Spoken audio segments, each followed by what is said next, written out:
colleagues and listeners, every now and again we get the chance to indulge ourselves with a little bit of discussion, communication and chat with somebody that we've known for a long time. And for me, this is one of those occasions. So the person I'm talking about is James Wyatt, who's the GM of Aero Concepts. We've worked with each other on two separate continents, and we've been in touch, and we've known each other for a long time. And for those of you who know James, you know he can talk about his subject matter. And we're actually going to do a little 6-part series with him on 6 random, I say random, what we've done is we selected certain topics, and then in the old-fashioned way, I've folded them all up, put them in this little cup, so I hope you can see it. This is a little bit of homemade magic here. And then I'm going to select one, and then we're going to have a chat about that particular subject. But first of all, James, thanks so much for joining us on the podcast. It's a great pleasure as always. Chris, thanks very much for the invitation. A pleasure. The pleasure is all mine. Who could pass up an opportunity to be on a virtual stage with a big man? Well, thanks very much, but I'm trying desperately to get smaller. So that's another topic.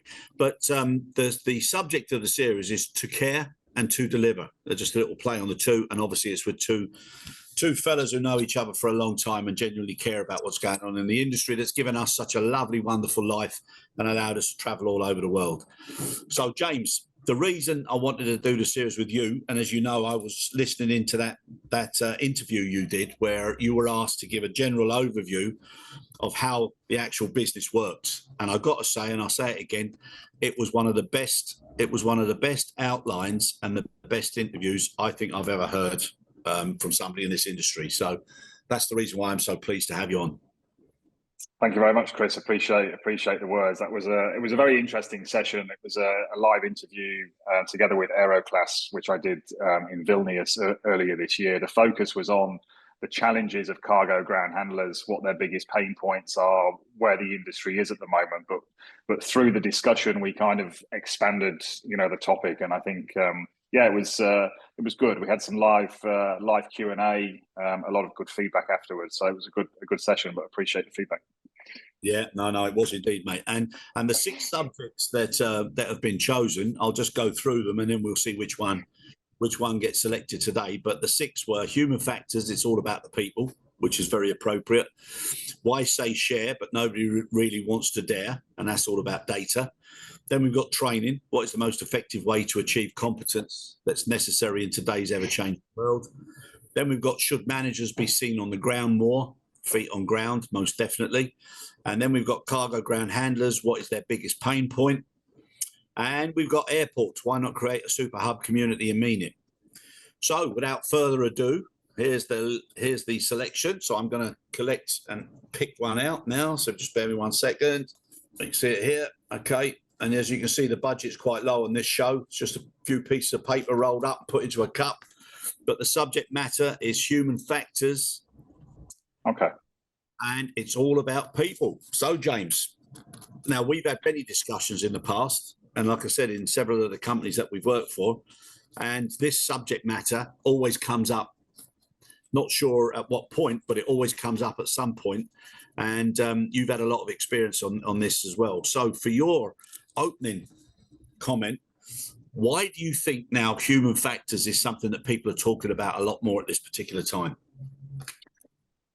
Well, human factors is such a key, important topic in any industry, in everyday life, and the phrase "it's all about the people" has been present for many years, and it will remain.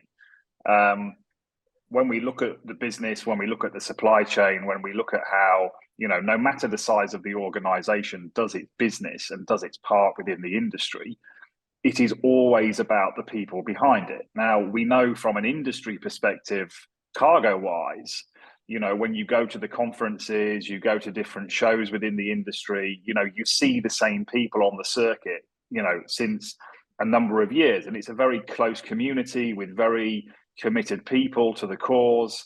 And it really is about the people. But I think what the focus perhaps should be more on is it's all about the people on all levels – within the industry, and I'm always very clear on the fact of the human factor from the CEO to the operational floor and back again. And this is even more important at the moment, to be, as an organization, aware of the impact that the people can have on your business. And if you don't take care of that and you don't prioritize investment in people, in training, in coaching, in all of the elements we talk about people, then, you know, I think it's, you know, you're running a dangerous game, you know, so to say. And what I've seen within the industry probably since COVID is, you know, it's common knowledge. Organizations are struggling to not only hire good people, but also to retain them. And, you know, we need to make sure as organizations and the industry and individuals that we're simply doing more for the people. Yeah, no, exactly. And I think we have to be positive as well, because a lot of people now, whenever people are talking about, you know, challenges and issues, it's always relating back to COVID, etc. Right, that's in, it's done. People have learned a lot from it, and they should have learned before it, to, you know, to be fair, whether it be worst case scenarios, whether it be risk assessment, what sort of preparation, continuity, whatever. So they should, and hopefully a lot of people have learned from it. But now, like you said, it is all about the people, because you've got media, you've got politics, you've got all these influencing factors talking people down, in my opinion. And okay, I might be way off, Mark, but they seem to be talking people down. So if somebody's got a problem, they're telling them it's anxiety, it's this, it's that, instead of now focusing on talking people up and letting people feel good about what they've got ahead of them and the opportunities. And I think, to be fair, a lot of the companies, and definitely a lot of the recent podcasts that we've had, starting to be a lot more positive about how they can show and prove to their employees that the company and the organizations and the leaders do actually care. Yeah, no, I think investment in people is, you know, without doubt the key to success, and you see certain organisations which are extremely strong in that. I was, you know, lucky enough to have 2 years with DHL Express, and they, as a global organisation, they train every single employee as what they call a certified international specialist.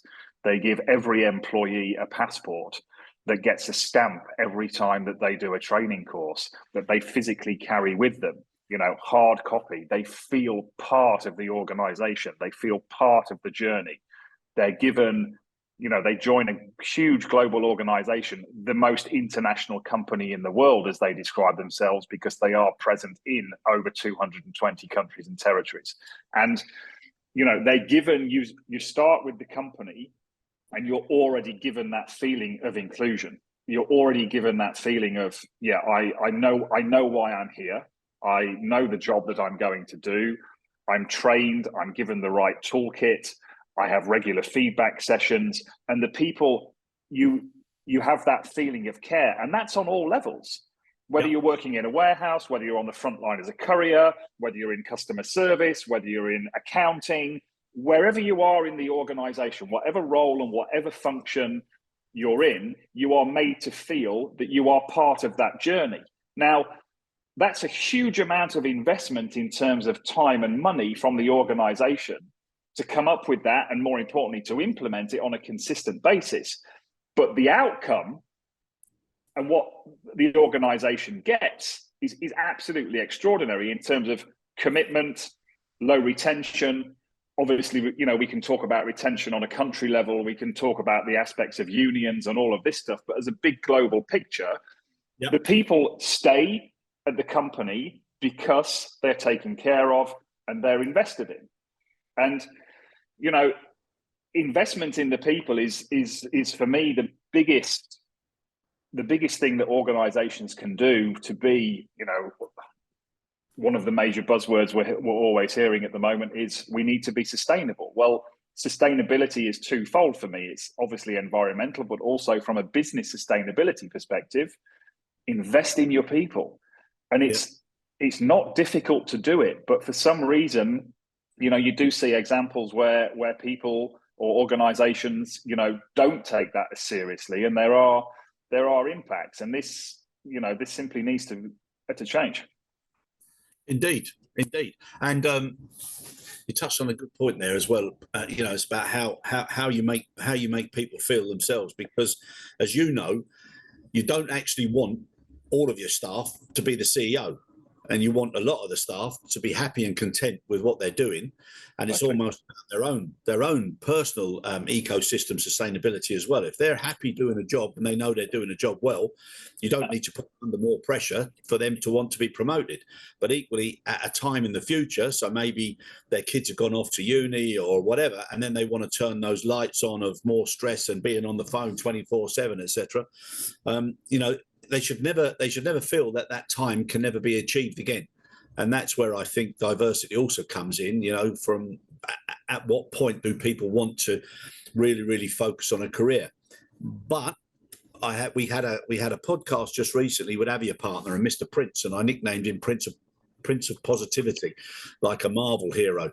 But he really did come across positive. And what he was saying is that within his organization, there's a job for everyone with every type of motivation, why they want to get into the business, whether it's part-time, whether it's on full-time, whether it's as a fully fledged career, whether it's they want to do something because of a different reason outside of their working life, etc.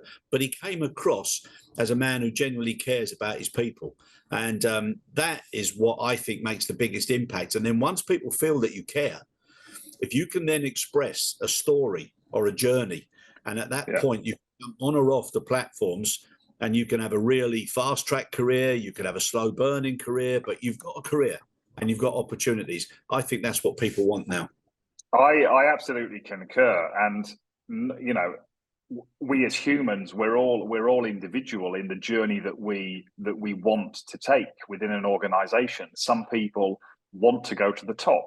Other people want to stay in the same position because they feel comfortable and they're in their comfort zone. And as you said, outside of work factors influence that, whether that's part-time studying, whether that's family, whether that's health, whatever that is. But that's absolutely okay as well, provided that the structure and the stability is the same for everybody in terms of that, possibility to give feedback, that they get the toolkit, that they have the opportunity to progress if they want to, but they also have the opportunity to stay in the same position if that's where they want to be.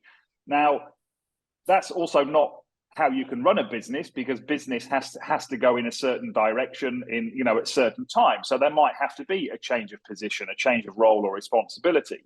But as long as you're close to your people and you understand what the strengths and the weaknesses are of the people and what they want through regular communications, then I think it provides you with that flexibility. So I mean, one of the topics we'd like to talk about in the next sessions is management being close to their people. And this is kind of linked. It doesn't matter if you're a supervisor in the warehouse, or you're a foreman in the warehouse who's taking care of a smaller team, or you're the head of a station, or you're the head of a department in an airline, and how many people you have. It's that ability to be able to connect with the people, to make them feel valued, to give them a voice, and to be able to let them be themselves. What I look for if I was an employee in a company would be completely different to you, right? And that's the same for everybody. We all have our own wishes and our own needs for career, for flexibility, whatever it is. Yeah, no, I totally agree, James. But what I do feel is very motivational, and it's good if you can actually see and have access to your boss, and you see your boss showing interest in you, and showing interest in you is being familiar with some of the conditions and some of the environments that you work in. We've both worked in some very difficult environments, and if you can see somebody appreciating all of those things, and not just coming down and saying, how are you and why is that not there or this, but coming down with a true understanding of what you're facing, what the business is facing, and having the answers, as to how people are going to get out of it. So without just turning that a little bit way, so it's a nice little segue now. Everybody at the moment, and there's a couple of projects I'm working on, and people are now starting to look at what risks do we have now coming into the busy season, especially on the passenger and the ramp side. So identifying, when's the most likely time that there's going to be absence and for what reasons, etc. All these things come into the boiling pot. equipment, everything else comes in. Okay. Now, people are doing the right thing and they are faced with a lot of challenges. And when we put everything up on the whiteboard, you look at the whiteboard, and if you weren't of a strong position, disposition, you, oh my God. But the positivity that's coming across now is what's necessary. And no matter what the challenges are, that's what should bring everybody together. And those are the times that you get the opportunity to bring the team together.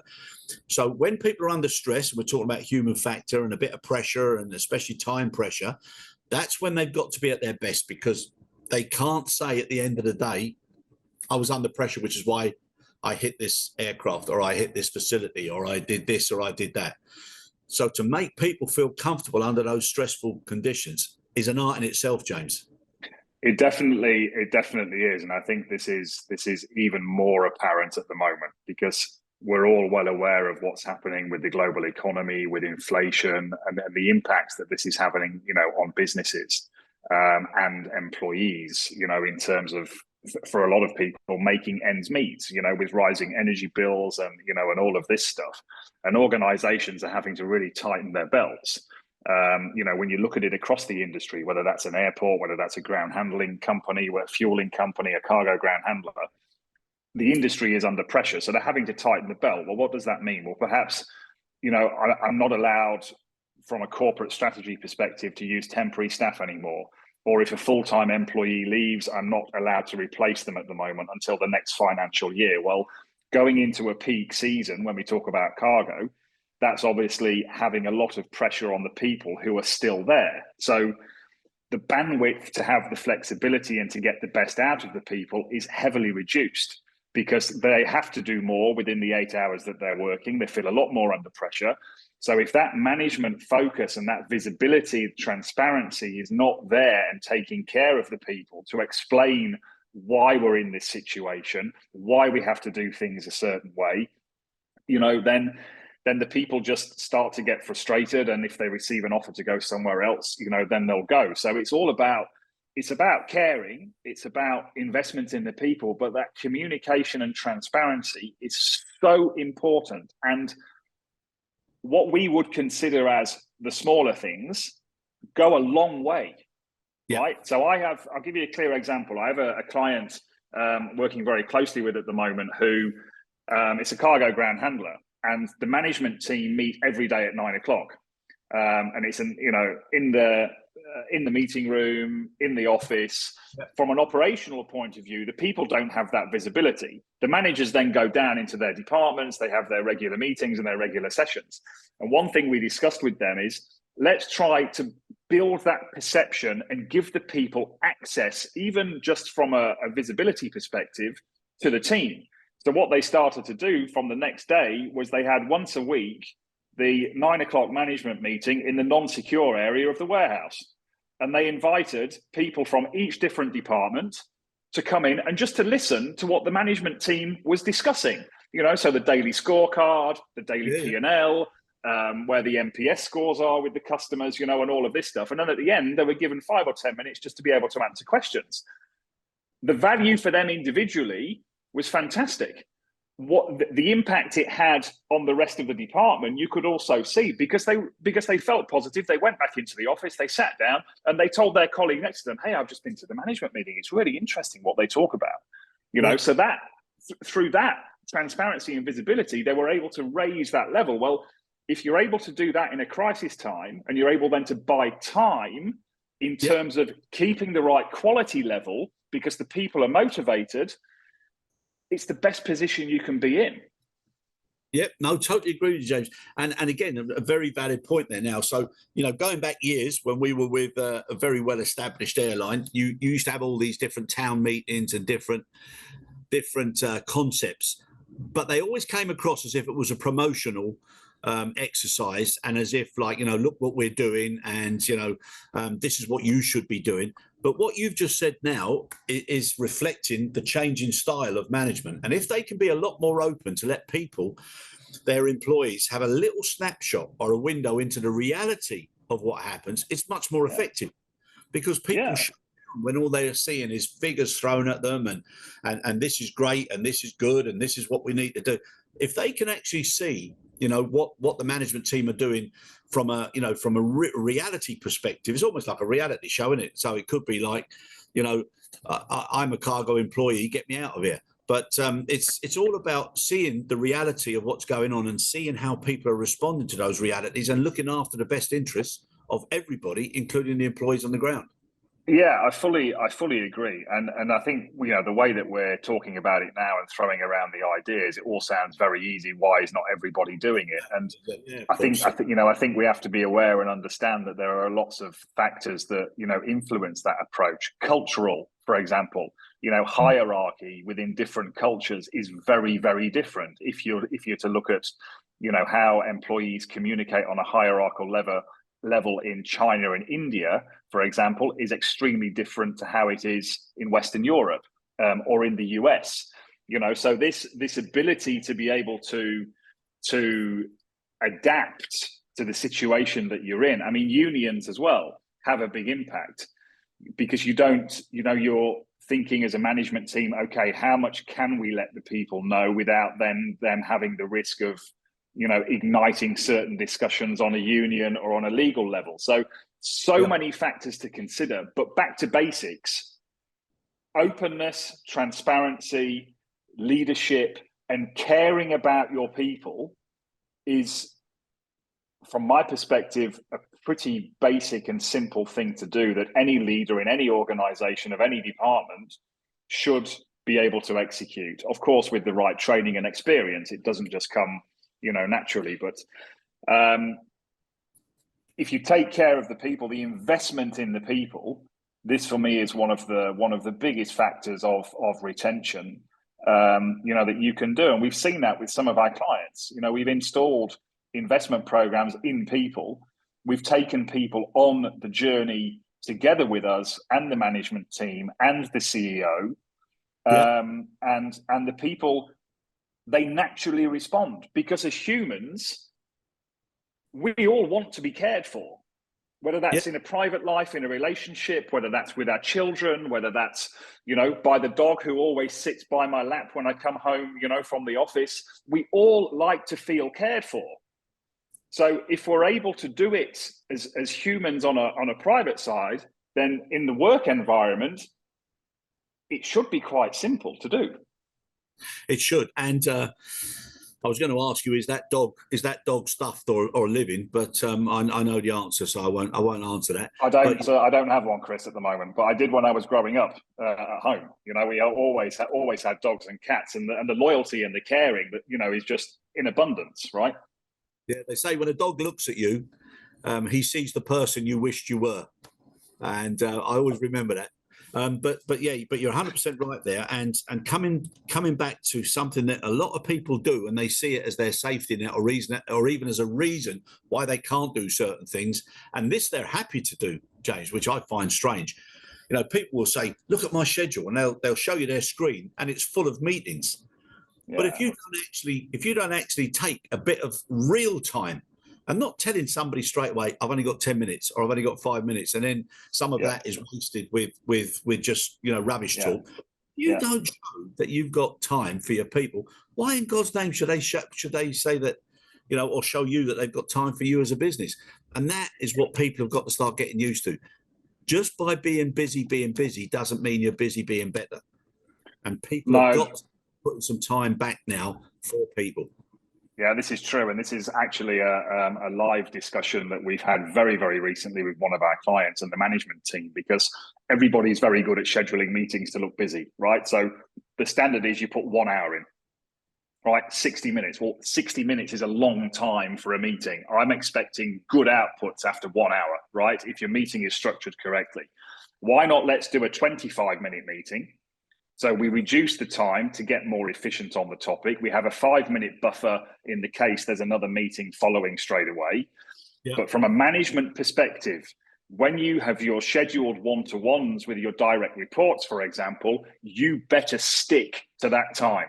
I don't want to see meetings like that being adjusted, because it works both ways. As a manager of a department, I need to have the direct access together with my boss. Here's the allotted time, one-to-one, and vice versa.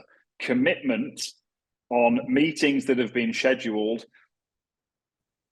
does not happen in a lot of places. And this is something which really, really frustrates me. You know, when I hear stories of, oh yeah, my one-to-one was cancelled again, this was cancelled again, this was cancelled again. Well, there's something wrong in how either the structure is, how your approach is, how it's being run, because that has a big impact. If I'm not able to have that direct line together with my superior to put those points across, I don't feel cared for. Yes, right? and you don't feel valued as well, and Exactly. and that's big organisations and small organisations the same. Yeah, you know, it is. It is. People at the top should not think that their time is more important than the people who are actually producing the products or the service. Exactly, and Chris, we know. Just finally on this, in the cargo industry, for example, in warehouses, we're all talking about infrastructure, robotics, automation, and everything else, replacing certain processes and people. But let's get real. The people will always be involved within the processes, within the companies. We're not looking at certain, robotics and stuff to replace people. We're looking at how we can improve the efficiency of what we do on a day-to-day basis. So I think there is a misbalance or an unbalance sometimes in organizations, that there's too much focus on perhaps the technology side, environmental sustainability, for example, and these other areas, which are very, very important. But please, let's stick to the basics and let's take care of our people. And this will be the biggest thing you can do to remain sustainable and to keep the staff. Yeah, 100%, mate. And I think just to wrap up, what we should also acknowledge is everybody that's in a position where they're responsible for a lot of people, we applaud you. Good luck. It's not an easy situation, and we're sitting here just coming up with things, little prompts or ideas or whatever, and just a general discussion. But we also acknowledge how difficult it is, and fair play to you all for being in those positions. And it's through you as well as the people, because you're people yourselves that get this industry to where it will be. So good luck to everybody. James, thanks very much, mate. The one thing I do know about commitment to time is that we've got another 5 sessions. So at the very least, I'm going to see you 5 more times, hopefully before Christmas. So looking forward to it. Thanks very much. You're welcome. Talk to you soon.